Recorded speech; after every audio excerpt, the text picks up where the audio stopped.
I encourage everyone to take a moment and breathe and take a tea cheers with a Jiri tea. A Jiri tea recognizes the beauty in shared stories and shared opportunities. Ajiri sources award-winning tea from Kenya, employs women in the region to handcraft the labels, and sends 100% of the profits back to the region to support orphan education. Save 10% on your order of Kenyan teas and coffee with the code BeautifullyHuman at ajiritea.com. AJIRIT.com. Tea mugs up. Hello and welcome to the Beautifully Human podcast. I'm Nick Sheesby. In this podcast, I speak with beautiful humans from all around the world, sharing with you their incredible stories, revealing the power in every human story, to spread love and humanity to a world that is in desperate need of it, to show that we can all connect in beautiful ways, no matter where we come from or what we look like. What you will find out is that we are all beautifully human. Let's all be beautifully human. Hello and welcome to the Beautifully Human podcast. Today I am hanging with Inge Auerbacher, and to say her story is powerful is a very big understatement. It is truly amazing that she is here to tell her story and that she spoke with me about it. She is one of the 1% who survived Terezen concentration camp, which was run by Nazis in Czechoslovakia. She tells all about that and just shares about her life and what she's doing in the world now. It's really incredible. I have no words that can describe how powerful and moving and wonderful this woman is to this world, and to be this through what she's lived through is really amazing. So I will let her tell her story. If you enjoy the podcast, follow on Instagram at the Beautifully Human Podcast. Follow along on Spotify. Rate, review, and subscribe on Apple Podcasts. It helps get these stories out to more people. And as always, enjoy this beautiful conversation. All right. So I love to start these conversations off with a very broad and overarching question, and just say, tell me the story of your life. Oh my God. 3 books. Well, it's a long, convoluted story.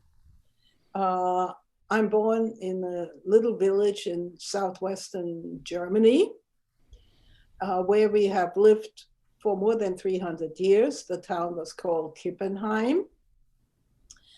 And the village was about 2,000 people at that time, 60 Jewish families.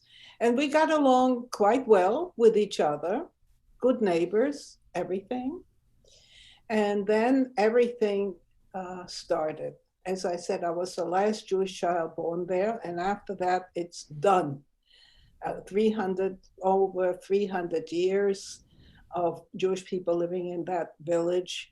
It was finished with me. In fact, when I was born at home, this is very important. And the doctor who delivered me, it's sort of a cliche. All doctors are Jewish. Well, they're not. The doctor who delivered me actually belonged to the Nazi party already. And my mother had a very bad pregnancy, and he would come to visit her, and he wore his uniform. But the interesting thing about him was he still took very good care of his Jewish patients. And later on, he got involved with bad things, and he was imprisoned for years. We never saw him again, never. Wow. Probably euthanasia, killing people with mental and physical disabilities, I assume. So everything was fine until November 1938. That was the part where everything went wrong. Crystal Night, Night of Broken Glass, which was a 2-day riot, November 9th and 10th in Germany, Austria, and parts of Slovakia too. I was not even 4 years old, but I remember it very, very well. My grandparents had come to see us. It was November 10th in my village. It was a 2-day riot, but in Kippenheim, it was a 2-day riot. Kippenheim was very near uh, southwest Germany, near France and Switzerland. Strasbourg was near, Basel was near, at the foot of the Black Forest. Nice Okay. area. Yeah. And grandparents had come to see us. We had a very large house there and very comfortable. They lived about 300 kilometers away, also in southwestern Germany. Their state was called Württemberg, which is now together. Baden-Württemberg is one state in Germany. They'd come to visit us. We were a modern Orthodox family. Grandpa went to the synagogue in the morning to say his morning prayers. He was arrested and sent to Dachau only because he was Jewish. The police came to our house and arrested my father and also sent to Dachau. Now my father was a disabled war veteran from World War I fighting for Germany. My grandmother was one out of 14 children. She had 4 brothers in World War I fighting for Germany, and 2 gave their lives. Wow. Later on, they killed her. She's in a grave in the forest. Well, anyway, and on that day, all the synagogues in those countries were either burned to the ground or desecrated very badly. All boys from the age of 16 on, Jewish boys and men, were sent to concentration camps on those 2 days. By us, it was Dachau. There were some other areas. It was Buchenwald. And they broke all the windows in our houses. I remember standing with my grandmother and my mother in the living room, and one of the hoodlums looked at the broken window. He said, "Oh, the chandelier is still hanging." He threw a big rock through the broken window. There was glass all over the floor. That's why it's called Crystal Night. Yeah. Only 2 days because of the crystals, the glass lying on the floor. And we were hiding in a backyard shed. In the meantime, all the synagogues in those days, 2 days, were either burned to the ground or desecrated badly. Now, they started to burn our synagogue down, but there were Christian houses nearby, so they stopped it. They would have gone up in flame too. Yeah. But it was desecrated very, very badly, couldn't be used anymore. And this riot went on quite a long time, very scary for a child who's not even 4 years old. Yeah. And then later on, we had to pay for the damage ourselves, all the windows. They all had to be boarded up, and we spent the night with a Jewish family we didn't know what to do. I mean, we were all alone, only women and children were left. Well, we never wanted to leave Germany. This was our country. This was our homeland. Jews lived in Germany for over 1,000 years, and we were good citizens. Life in Germany for Jews was not very bad. In Poland, it was somewhat worse, absolutely. And we had no idea where the men went. So after a few weeks, somehow they let those men come home again. And they told of the terrible stories, how they experienced everything. My father couldn't believe it. I'm a German. I'm a disabled war veteran with the Iron Cross. How could this happen? It did. Yeah. And they had to stand attention for many hours. It was cold at that time. Dachau is very, very close to Munich. They had to give up all their clothing, wear those blue and white striped uniforms, no underwear, stand at attention for many hours. And if somebody even wanted to blow their nose, they were hosed down with ice cold water. And these stories my father told, of course, the family. I listened in, of course, what happened. And he couldn't believe it. We never wanted to leave Germany. And so when they came back, we said, it's time to leave. But all the doors to the free world were closing. We were very near France. Strasbourg is very nearby, and Basel, but it was finished. We still had hopes of leaving. So we sold a house and moved in with my grandparents a few kilometers, about 300 kilometers away, hoping still to get out. And I will say that particular village, which was about 1,000 people, at one time it was 40% Jewish, which is very rare in Germany, that you have a village with so many Jewish people. But at one time they had to live separately. But around 1850, a lot of them left the village and went to the neighboring towns to start factories and industrialize that town, and they went to America. Mm-hmm. So my grandparents were the only Jewish family left in the village. And I will say the villages were very nice to us. I had wonderful friends.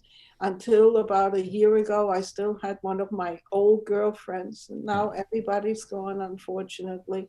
They played with me. They didn't call me bad names. And it was a special case. Yes, not everybody was like that, but for the most part, they didn't look down on us. We were a neighbor, and that was it. And those about over 2 years living there were the only real childhood that I could have. Now, by this time, it is 1940.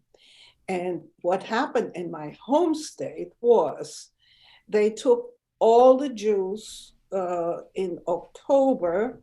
Every single Jew in the state of Baden was sent to a camp called Gurs, G-U-R-S, up in the Pyrenees near the Spanish border, France, very far away. Had we still been there, we would have been taken out too. And it was free of Jews, Judenrein, but we were still safe. And then it's 1941. And I had to go to school, but I was not allowed to go to school with the other children in the village. Only one Jewish school was segregation for the whole state of Württemberg, which is a big city. All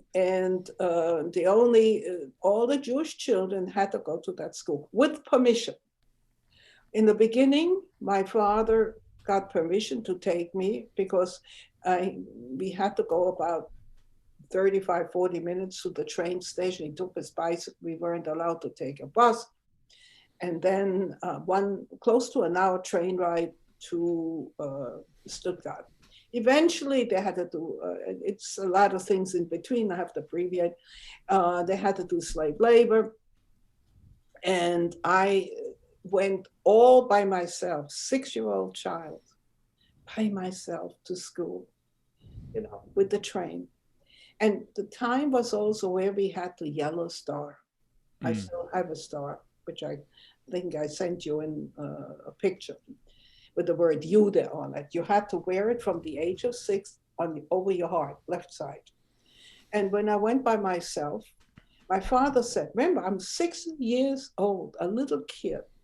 My father said, be sure you try to sit on the left side, lean against the window that nobody can see you. Because there were always some rowdy boys who would heckle me. But I remember only one thing. There was a woman in our car. She didn't have a star. And as she left the car, she had a little brown paper bag with some rolls in it, probably her lunch. She put it next to me. She wanted to help that little Jewish girl with something, that she was not just going to be a bystander. For me, she became a hero. Never knew her name. And I know she's looking down from above. Yeah. That little Jewish girl didn't forget me, and I haven't. Wherever I travel, whether it's Russia, New Zealand, anywhere, I mentioned this lady without a name. Yeah. And then I went 6 months to school, never finished my first grade. And then the transports began in that part of Germany too. We got an order for transport in 1941, the end of 1941. to go to a place called Riga. We didn't know that at that time. In the meantime, my grandfather had died. So my grandmother was in the transport, and we had our numbers. And my father, who had been already an alumnus of such a camp, he decided to write a letter to the Gestapo, the secret police. Perhaps we could get out of that transport. And it worked. Somehow it was just plain luck. But my grandmother went, and the whole school, almost the whole school was on that transport. We had no clue where they went. I found that out later. And all those children from that school were murdered, all of them, all of them. And then it started with us again in August of 1942. We never knew where we were going. They wouldn't put that on the papers. I still have my order for transport, by the way, with my number on it. It was 13-1-408. The only camp where they had tattoos was in Auschwitz. No other. Okay. We all had numbers. But in Auschwitz, they had a tremendous workforce, so they gave them numbers. Names didn't matter anymore. Right. But we all had numbers. Wherever we went, you had a number, but not tattooed. And so I was the youngest in the transport of close to 1,200 people. I was 7 years old by then. And we, they told us what we can take and what not. And we had no clue where we were going. They never told you, ever. And this is how a transport was put together. We had to assemble in a gym. And they had said, open everything. And one of the guards saw I was wearing a little Dutch boy pin. I'm 7 years old. That was my favorite pin, wooden pin. He ripped it off me. He yelled at me in the German Swabian dialect, "Du brauchst es nicht, wo du hingehst." And you don't need this where you're going. I didn't know. And he ripped it off, and I never saw it again. And then I had my doll in my arm. She was a very special thing for me because she was given to me by my grandmother when I was 2 years old. And I gave her the name Marlene. She had blue eyes and blonde hair, Marlene Dietrich. I don't know how many people will remember that name because it's a long time, and she was a very worldwide German actress, very sexy. She was known for that. Then she went to America and she became an American. So I gave her that name. That's what she looked. My mother loved movie stars. She had a picture book, and I said, I want what she looks like, that lady. Well, that's Marlene. Well, it always was. And then many years later, when I spoke in German, I have a wonderful slide presentation. She's on every picture. She said, you had a special doll. I said, for me, she was special. And that doll's name was actually Inge, the model's name. And she was made for the 1936 Olympics in Berlin. Yes. So we made a film eventually, the Olympic doll, got your blue eyes and so forth. And my parents wanted to give me a real German name. I have to blend in. So they gave me Inge, very famous at that time, very popular. And so they took her from me, and I made a big fuss. They looked inside her hollow body, whether I was storing anything in there. Of course, I didn't. And they gave her back my doll, and I still had it till a few years ago. I brought her to America. That's how I arrived from the boat, holding my doll in my arm. And she is today in the Holocaust Museum in Washington. Unfortunately, they showed her only a few months. She is quite brittle, but she's still there. Yeah. Wow. And I feel very bad that she's in some box, in some warehouse, and it hurts me. Yeah. Very much, because they promised they would show her, and I only gave it to them because they promised they would keep it there. I mean, show it, and I can share it with the children, because in every single one of my books, she plays a very important role. So when they go to the museum, they say, we want to see Inge's doll. Well, they can't, unfortunately. Well, anyway, then we were sent to Terezen, it was a ghetto concentration camp. Mainly, it was it was a special place. Actually, they wanted to fool the world that we are doing very well, and we weren't. I mean, it was a concentration camp where they sent all the prominent Jews of Europe, the best doctors, the best artists, the best writers, musicians, the best of everything. Of course, almost all of them were killed.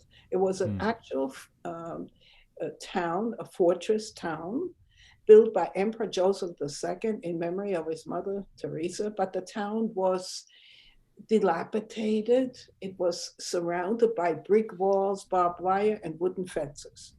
We had about 140,000 people there. Out of those, two-thirds would be sent to the killing centers like Auschwitz. Close to a third died there of malnutrition and disease, pandemics, epidemics, actually. We had typhus, we had tuberculosis, all those terrible things. But among those were 15,000 children. And of those, very few survived.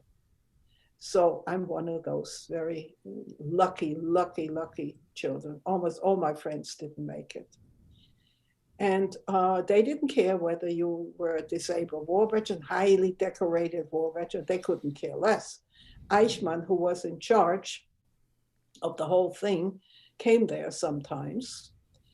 And he would, whenever he came, more transports up. We had no clue where those transports were sent to. I described to you a day. We lived in double and triple deck bunk beds, no privacy, could take maybe 2 showers a year in a public room. You had to get permission.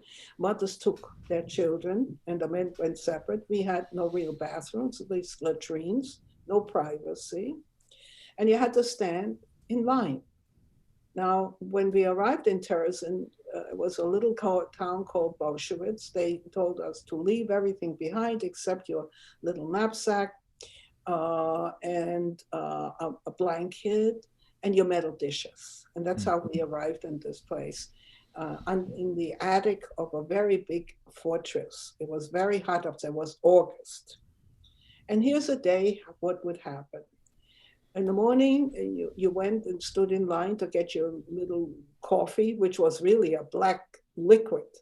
It tasted terrible. We used it really to clean our whatever clothes we still had.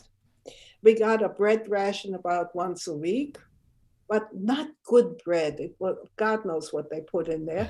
And my mother would cut a notch of Monday to Tuesday and so, but if you went into the next day's portion, you didn't have any bread. Food was the most important thing for them. Food.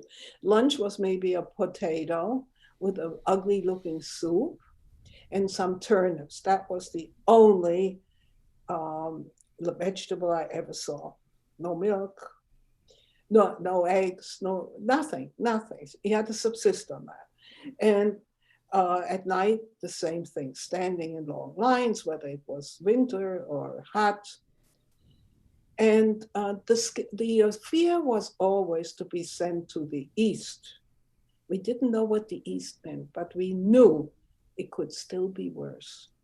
Now, once there was an international Red Cross inspection because news had leaked out that Jewish people were being killed. So they said, oh, we showed them, we put them in one place and they have a good life. And they made a real theatrical production out of that.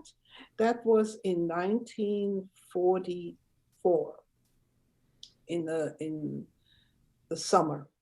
And they painted houses, put up signs to school, to playground. We had no school. There was something called keeping busy. It was mainly for the Czech children. I was German. And the Czech children had a very good art teacher. Her name was Friedelige Brandeis, who tried to make the children feel a little bit more normal. She asked them to paint pictures on scraps of paper, which are still, thousands of these are still available, maybe 1,000, whatever, that she kept. She was killed, by the way, she was killed. And most of the children, obviously. And so I hardly had any education, nothing. Again, the loss. I never finished my first grade. Altogether in my life, I lost 8 years of education, 8. Wow. And then they came and they even put on a football game showing, oh, the children are happy. They had a music pavilion. We had a lot of famous musicians, so they had to play for them, put up a little children's opera, Brundibar. And, like life is very normal. Even some children got sardine sandwiches. I didn't. I wasn't allowed to be there. And they made a film about that, which you can see a few snippets of it on YouTube, which they saved. The Führer gives the Jews a city, like it was wonderful. We are living so nice. And we can't leave the town, but we are living nice, all alive. As soon as they were gone, almost the whole camp was sent to Auschwitz. And there Wow. were transports all the time. And especially the disabled war veterans, that was one selection. My father had to go with my girlfriend's father. We shared a tiny, tiny room with a family from Berlin. Uh, they had a daughter named Ruth, who was exactly my age. She was born in October and me in December.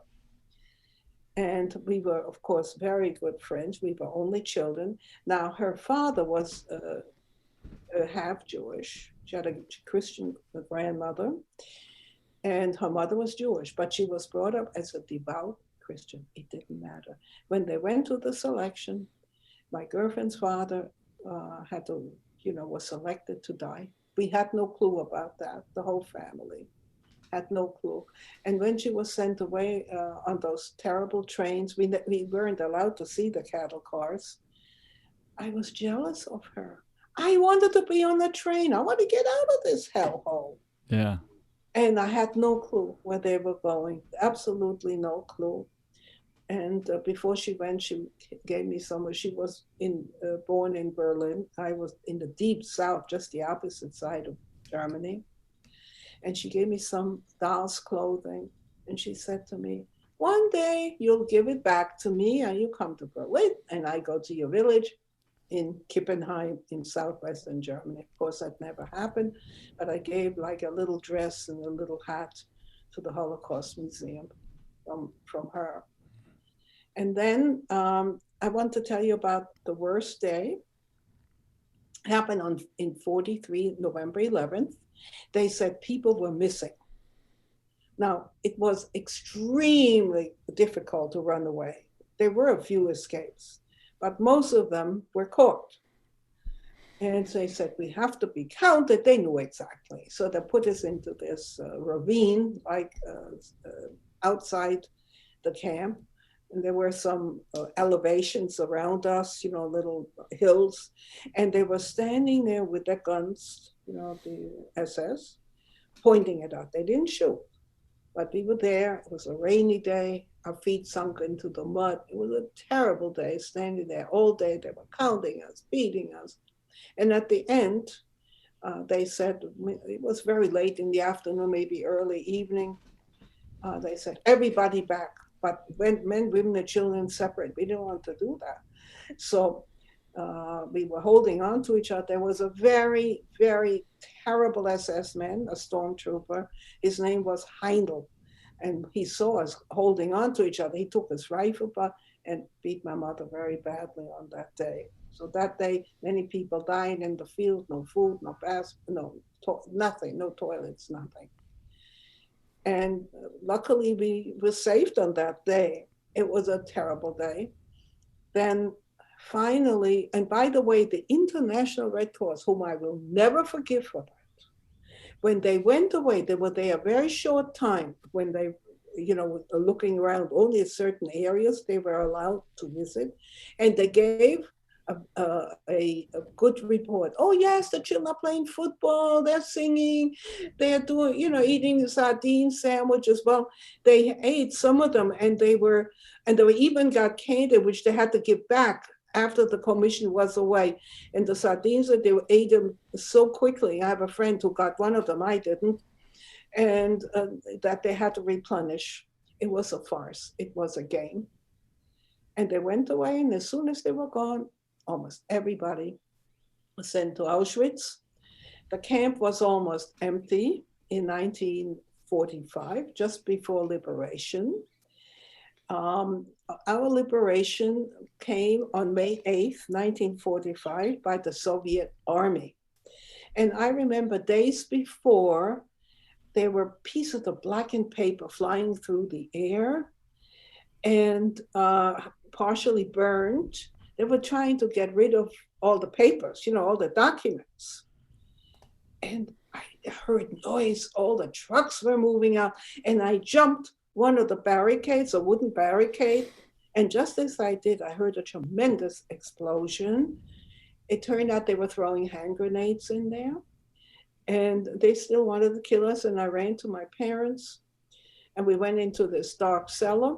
Somebody had a little candle, and I never prayed so hard in my life. My father found a prayer book in the garbage.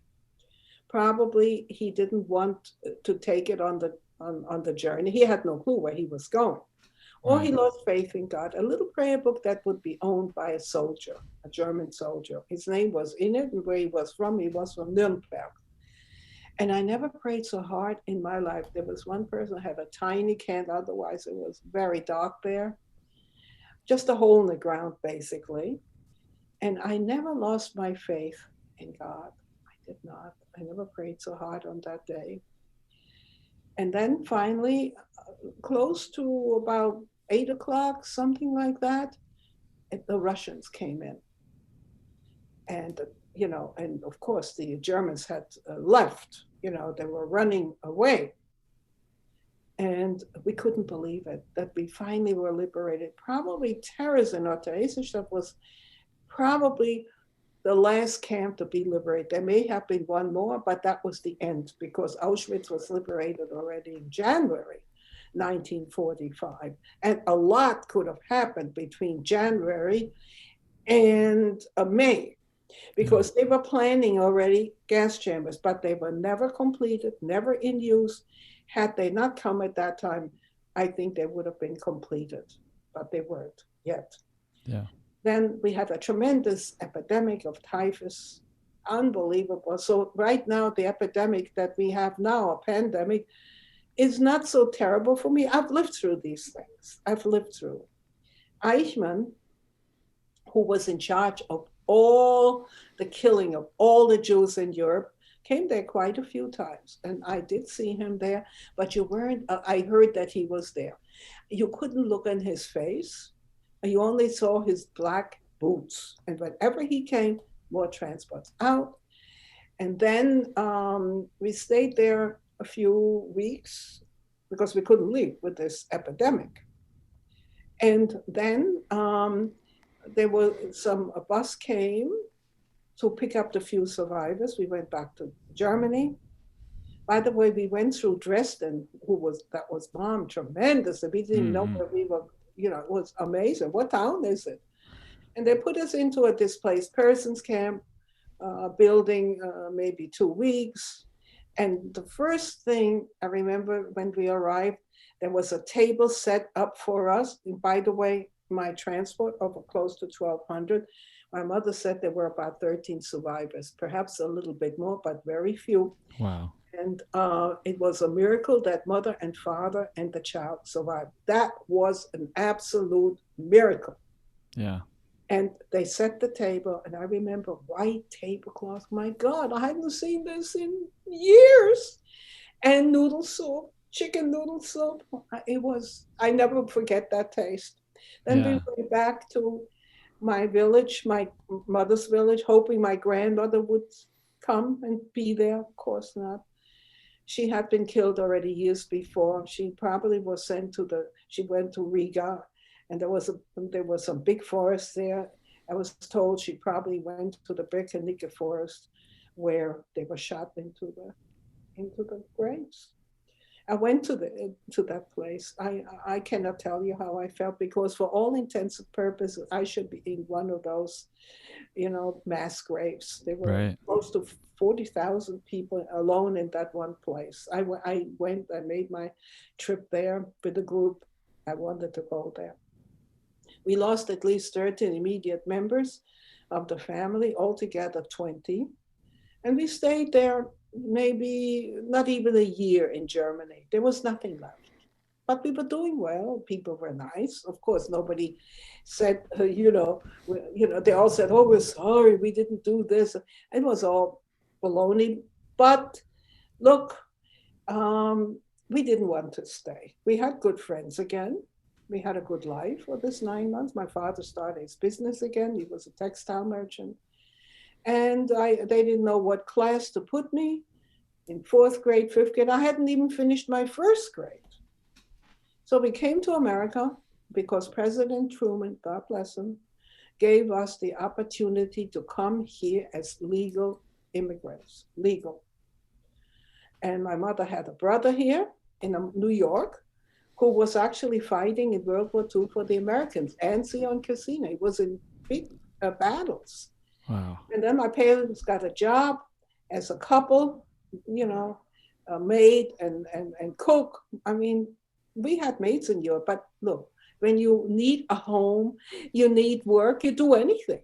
Yeah. And while it was a big mansion, and while I was there, all of a sudden I got quite sick. I had a bad cold, and the lady didn't like it, He said, "We got to take her to the doctor." Well, in the camp, there was a girl who we were told, "Don't go near her. She has a bad disease, and you'll catch it." But we played with her, and that girl is still alive today, believe it or not. Wow. She had tuberculosis. She made it, and she lives in Israel. We speak to each other now on Messenger. Unbelievable. And Amazing. she was quite well after the war. And then they put me in the hospital. I was extremely ill.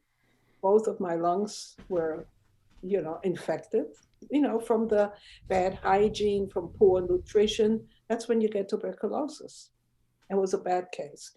I was in a public hospital in Westchester for 2 years in bed, and I didn't get better. And finally, my parents had an apartment in Brooklyn, and they took me out, still not well. And I was dying by that time, hemorrhaging, everything. And then a new drug came out, streptomycin, which got the Nobel eventually. I wrote a book about that too. It was co-discovered by a student, Albert Schatz, and Waxman, his professor, got the Nobel Prize. It was a huge discovery, first drug against TB. Millions of people had died. And it's still experimental, and they gave it to me 2 shots a day, and I got better. But still no school. I had some home instruction, but we lived on the 3rd floor, and the teacher couldn't walk up. So that's the time when I started to write, because I had no friends, I did nothing. And finally, when I was 15, I started high school in Brooklyn, Bushwick High School. I was so happy to have friends and be a normal kid again. And I finished high school in 3 years instead of 4. And I got interested in science at that time because I had a wonderful teacher. I would come home and do the experiments at home that they told us, to learn from. And then I started college. I was very good in science, although I never had anything like that before. I knew that in the hospital they showed us that when you put a flower in the sunlight, it lives, and if you put it in the dark, it dies. So that was the extent of my science background. And then I started college. I wanted to be a doctor because I had been all my life along medicine. And I wasn't there even 2-3 weeks, and they tested me again into bed. I leave the college, and again in bed. So altogether, I was about 4 years in bed, actually. And then again, 2 shots of streptomycin, 26 pills a day. And after, it took about a year. And I went back, was a chem major. And so I finished my college degree, and I worked for 38 years as a chemist in medical research and clinical work. One in particular was there were 2 really scientists who were quite famous. One coined the word type A personality. I don't know if you know about type A. Yeah. Maya Friedman in San Francisco at the Harold Brunner Institute for Cardiovascular Research. I worked for him. And then in Brooklyn too, and Downstate University. And then 30 years at Elmhurst General Hospital, a part of Mount Sinai Hospital. And I am retired now, but I have traveled all over the world, literally, to speak about this. And I've written 6 books, not all on the Holocaust. 3 are my life story, but others, 2 Black good friends of mine, African American girls who were track stars. I wrote a book about a good friend of mine, a Polish Catholic woman who was in labor camps. And also a novella about a lady truck driver. I mean, there were 6. Now I just finished my 7th. I don't know if I get a contract. I pray to God I will. Will be a children's book. And I'm a songwriter too.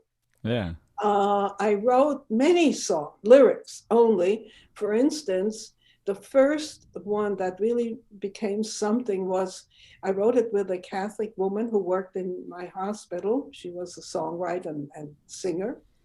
It was called We Shall Never Forget. There was a huge meeting in Jerusalem, first world gathering of Jewish Holocaust survivors, and we wrote that song together, which I thought was wonderful, a Christian and a Jew. The first original song on that topic. And it became the only song that was sung there. And now in fact, I was invited to speak at the United Nations for International Holocaust Day in 2019, just before the pandemic. It was the highlight of my life. And I had written a new song, long story how I met her. In fact, my co-writer lived in Nashville a long time.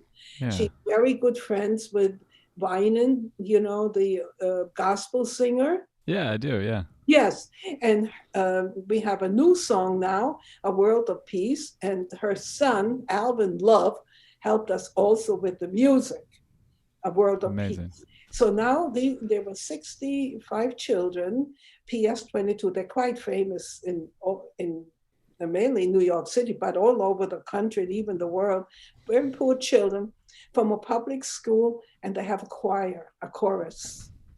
And it was very hard to speak at the United Nations. I tried a few times. And then finally, when I proposed to them with those children, they said, we want those kids. And the talk I gave, they said, was one of the best.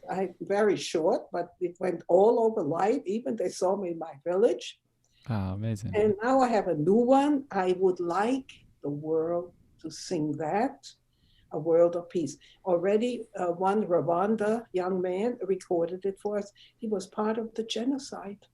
Wow. In Rwanda, he doesn't even have a picture of his parents. Nothing. I went to Russia a few years ago. I was invited, and I went to the grave of the general who liberated us. I felt in my heart, I want to do this. Yeah. They also were playing opera, children's opera that was done in my camp, Brundibar. So I spoke also in St. Petersburg at the Mariinsky Theater, a very big one. I met the chief rabbi of Russia there. And so I put flowers on his grave, huge grave. I mean, there's a statue maybe 10 feet tall of him. And we said prayers for him. I didn't want any publicity. This had to come from my heart. Yeah. And just before that, I was in Missouri speaking there. We went to the, the grave of President Truman and his library, his memorial. I wanted to thank him too for permitting me to come to this wonderful country. And now the plan is to go back to Russia. I want to meet President Putin, not as a political person, to meet him in friendship, to thank him. The country liberated me. That's true.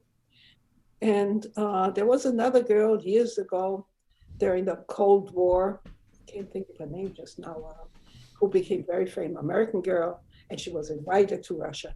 No, my feeling is we all have to live together. Mm-hmm. We want a world of peace. Now, it could happen. Who knows? I want to go to the memorial that they have for this general, have him there, and children singing a world of peace. Now, it could happen. And my dreams are coming true somehow lately. Yeah.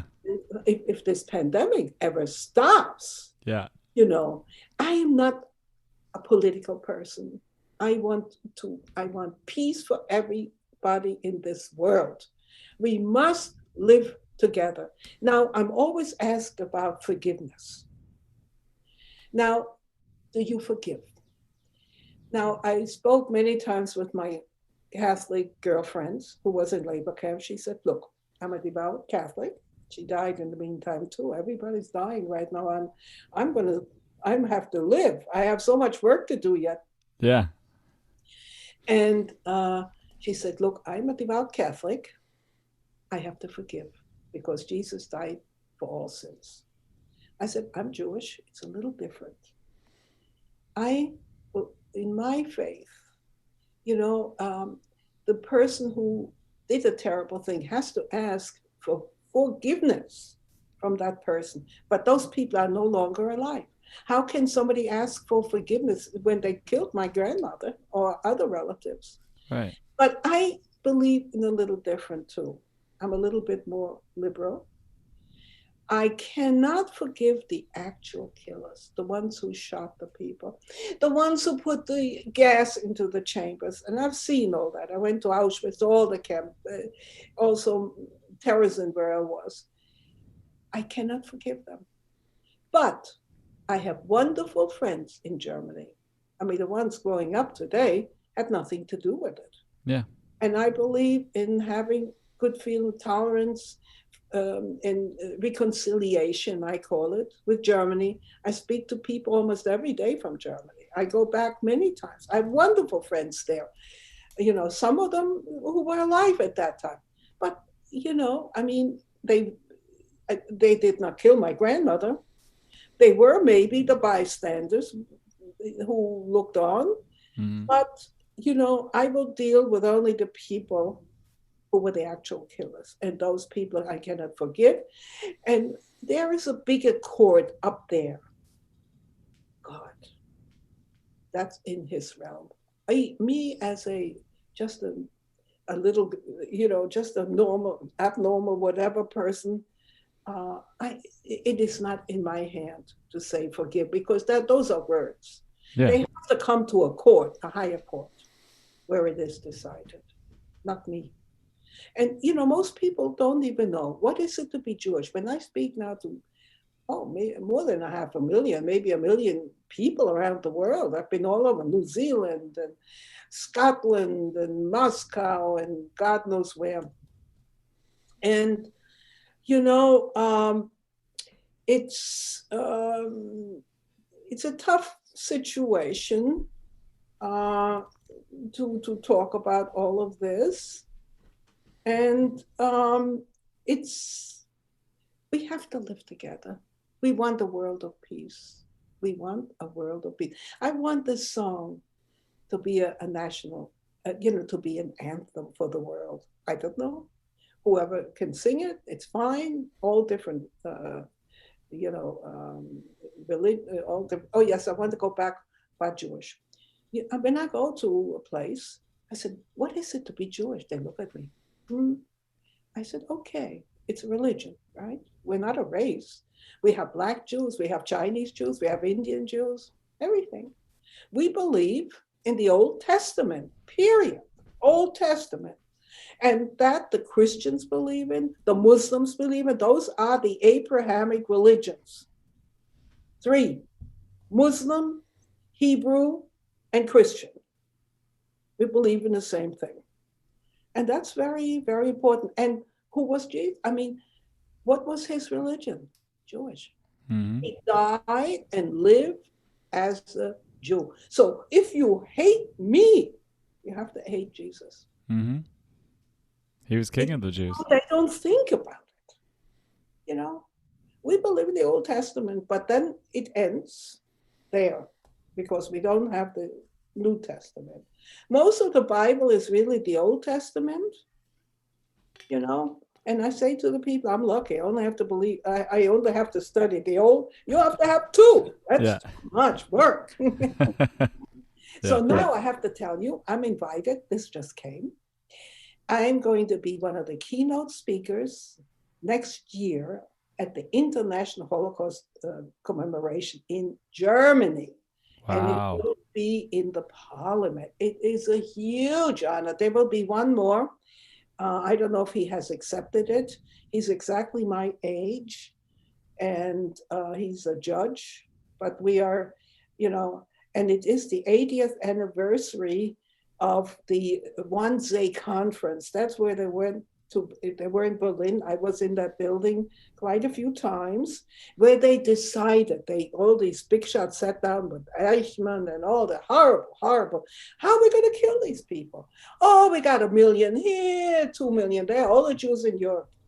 How are we going to do? But we can't spend too much money. Bullets are too expensive.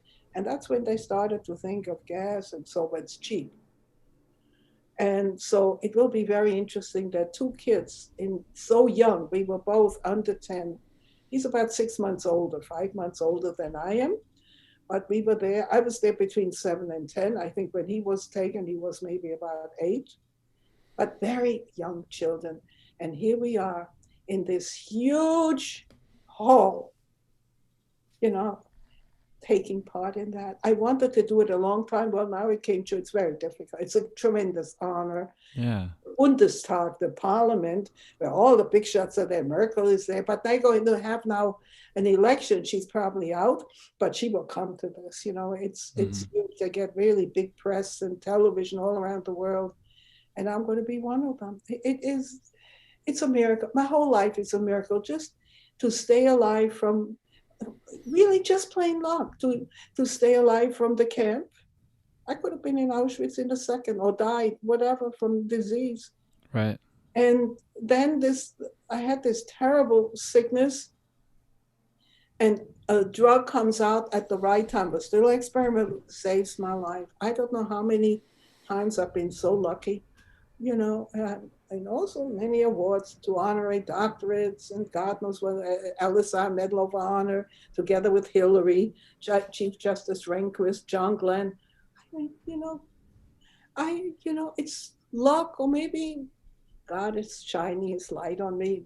I don't know. I haven't been such a really, I mean, I'm nothing special, you know. I try to be a decent person. By the way, I live in Jamaica, Queens. Queens is the most diverse place in the whole country, the borough of Queens. My house is attached on both sides. Here is a family. Well, the kids are not married. One is still living there. A Hindu family from British Guyana. They came at one time from India. Other side, Muslim family from Bangladesh. Now the neighborhood is mainly Muslim from Bangladesh. And then a Christian house. And we all get along beautifully. Yeah. And that's why, because when you live together, I mean, you have to know about the other. There is no such thing as the other. We are together, because underneath this skin, we all look alike. It's like I have a blouse on. So the skin is like blouse. You take that off. Well, it's a skeleton, which we all have. Yeah. We all the same. And look, I worked in hospitals for a long time. And when they wanted blood, they didn't say, are you black? Are you Hindu or whatever? All blood types occur in all people. But the hatred today is terrible, especially anti-Semitism. Yeah. And I gave Jew hatred. I don't know why. We're always the canary in the coal mine. It starts with us. They need somebody to blame everything on. And that's been going on for years and years. I mean, we've been around over 3,000 years. Right. 3.5 probably. And in every country, something went wrong. I don't understand it. I don't.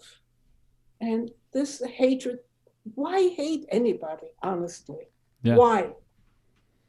And my hope, my wish, and prayer is for every child to grow up in peace without hunger and prejudice. What are the most important things in life? Freedom, and not to be hungry. Those are very important things in life. And I have friends who are Black. They're all different kinds.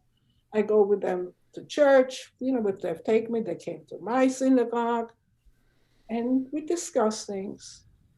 And once we understand each other, there can be no hatred. And yes, I mean, hatred is learned, it's stereotyping. And, and I tell you why I have pictures still today. My grandmother had a wonderful friend, Christian lady, um, who was actually her maid too, but more of a friend. I'm still friends with the family. And she came in the middle of the night to save 2 photo albums, our prayer books, and some religious things. And pictures, that's why she kept them in her bed. She could have gotten killed for that. Yeah. She brought us food sometimes. She put it in the cemetery. She had a key in the Jewish cemetery, put it behind the grave. We picked it up in the morning. And when the Americans came to that part of Germany, she can speak English, and they knocked on the door. They were scared. Maybe they have guns. And the soldier shot through the door, instantly killing her. So I say, in heaven, if there's a heaven, there are 2 wonderful ladies. One killed by a Nazi bullet, the other product of war. And I'm still very good friends with her great-grandchildren. That friendship went on forever. And, that's life. That's life. Wow. So Thank you for sharing all of that. thank you. That's And I incredible. want to come back to Nashville. I spoke for the Tennessee Holocaust Commission too. Okay. I saw many things. And by the way, I went to Memphis, of course, and you know why. Elvis, Elvis. my hero. And I said, I'm not going home before I go to Graceland. And they had to take me. They absolutely had to. Oh yeah. And I was in his house. And one of my favorite songs was Heartbreak Hotel. Yeah. The boyfriend at that time, I kept on playing that. I was so sad. Heartbreak. Oh my God. And it was playing as I'm walking through his house. Amazing. And of course, his burial place and everything. It was the highlight of Tennessee. It really was. I had to see Elvis. We Elvis fans, we are really very staunch. We never give up.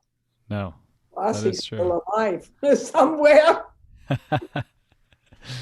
Yeah, Graceland is really neat. Are you a songwriter too? What's that? Are you a songwriter or play an instrument? Or? No, I work with bands though. I work touring with bands as crew for them. Yeah, and we met on Clubhouse. Yeah. Yeah, I heard you speaking in a clubhouse room. Yeah, you did. Yeah. I never knew about that until I learned that. Oh my God. There's so many new avenues to connect these days. Yeah, I had to be invited by Yeah. Yeah. And so he invited me, and it was very special for me because Rwanda, I have friends who went to Rwanda to see all that.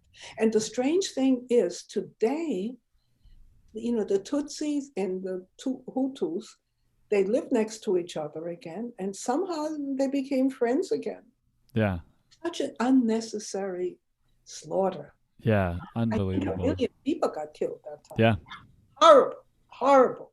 Yeah, in a matter of months. Yes. That's yeah. So that's it. And this wonderful, I can send you that song sung by this tremendous artist. He's Yeah, I would love that. In Rwanda, but he lives in Canada. Oh, okay. Yeah, I would love that. I want that song to be sung in different languages. It's being done. I believe they're trying to do it in Russian, to translate, and German. And when I speak at the Bundestag, the parliament, I hope they will permit me to have somebody sing, particularly A World of Peace. Yes, I want to talk about my past, but it's very important to look to the future. No more hate, no more anti-Semitism or hatred against any religion or ethnic background. That is more important, to look to the future. We cannot change the past, but only learn from it. I hope, I didn't tell them yet, I hope that that song will be sent as a message of commitment to the future. Yeah. Yeah. And my last word when I spoke at that podium, it was awesome. I spoke at the same podium where the Pope had spoken, the Dalai Lama, I believe, Putin, and all the president. And here I am, it's this little, village girl, village bumpkin. I'm talking to the world. Yeah. To the world. They heard me in my village and in Sicily, where I have friends. And she took a picture of the television. Here I am. She stayed up. And that was my message. And at the end, I said, and no more genocides, no more hatred, and no more anti-Semitism. Those were my last words. Yeah. They're powerful words. That's my message. And that's why I spent all my time since retirement. I even spoke when I was still working. It was hard, take a day off here and there, so that's my message. I want to continue. Yeah. We absolutely have to live with each other. Yeah. Yeah, we have to. There's no other way around it. We can see all these atom bombs mean nothing. You have a little tiny bug that you can't even see that could kill every single one of us very quickly. We don't need atom bombs anymore. We don't. No. Absolutely not. No, just a little bug. Yeah. Doesn't cost anything. Right. Yeah, there's a tiny bug that's put us all in our homes for over a year. The whole world is sick. The whole world, yeah. Even my village. Every little nook and cranny in this world got it. Yeah. I can't believe it. Yeah. I mean, I'm with you on that message that you have. That's my favorite hat that I wear. Oh, peace signs up. Absolutely. That's my typical hat. World of peace. And let's stay in touch. Yes, absolutely. I would love that. I've loved our chats before this one. Yeah, I'm always interested in new people who can write. I can't write music, but I have a good one right now. She's very good. She spent a lot of time in Nashville. She's a New York girl. Okay. Very close to the Vinans. Very close. All right. Yeah. That's amazing. Yeah, amazing. All right. I thank you so much. Yeah, thank you so much too for sharing that, and then just peace. Message of love and peace. Yes. Love and peace and many blessings for everybody. Yes. Good health. Yes. And happiness. Thank you so much. You're so welcome. And I hope someday when I am traveling again, I'll get to meet you. Great. All right. Thank you so much. I have a wonderful way of saying goodbye, and that's shalom, which means peace, hello, and goodbye. Jerusalem is supposed to be Yerushalayim, which means peace, city of, unfortunately, not the city of, who knows, maybe one day. So shalom to you. Shalom to you. Live in peace together. Thank you. You're so welcome. Thank you for your time and for your story and for all the love that you're giving out into the world. It's really beautiful. So much. Appreciate it. You're welcome. Bye. Thank you for listening to the Beautifully Human podcast. To hear more beautiful stories from beautiful humans, follow us on Spotify and rate, review, and subscribe on Apple Podcasts. Follow us on Instagram at the Beautifully Human Podcast. Peace signs up.